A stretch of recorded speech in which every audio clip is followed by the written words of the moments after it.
মকর সংক্রান্তি আসছে, শীতের পরব।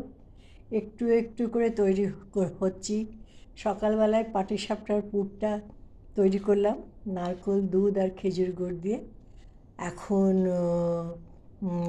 পাটিসাপটার যে গোলাটা, যেমন আমি মনে করি 30টা বানাবো, 30টা বানানোতে 3 কাপ ময়দা, 1 কাপ সুজি, 1 লিটার চেয়ে একটু কম দুধ, একটু নুন, কোনো একটা ভালো মিষ্টি স্বাদের জন্য 1 চিমটে নুন আর চিনি দিলাম।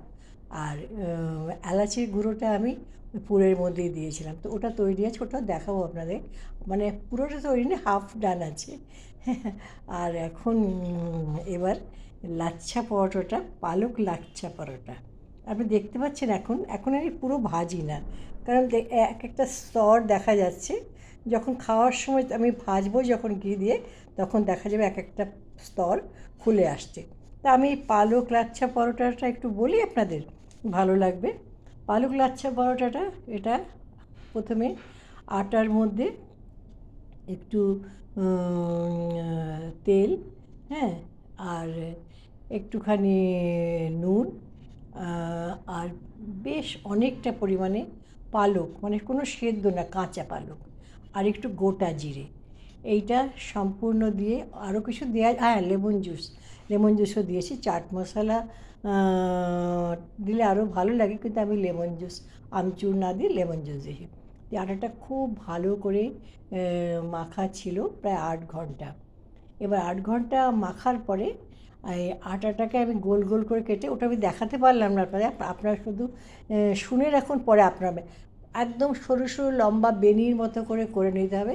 হাতে একটু তেল মাখিয়ে নিতে হবে।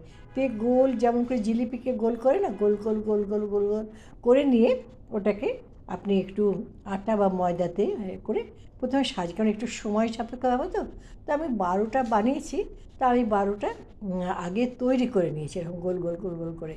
হ্যাঁ, তো ওটা করার পরে এবার হালকা হাতে এটাকে কিন্তু বেলতে হবে। বেলাটা একটা বিরাট কায়দার ব্যাপার। আপনাকে একটুখানি আটা আর বেলাটা যত সফট টাচে করা যাবে তত ভালো হবে।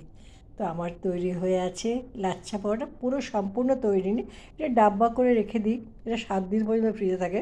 আপনি একটা দুটো যা খান, অল্প একটু দেশি ঘি দিয়ে ভেজে খেলেন, তার সাথে দুটো পাটিসাপটা নিলেন, 1 বাটি খেজুর গুড়ের পায়েস নিলেন। হ্যাঁ, তাহলে মকর সংক্রান্তি খুব সুন্দর জমে উঠলো। আর মটরশুঁটি দিয়ে কিছু একটা করতে হবে। হ্যাঁ, তো আমি আস্তে আস্তে রেডি হচ্ছি, আপনারাও রেডি হন।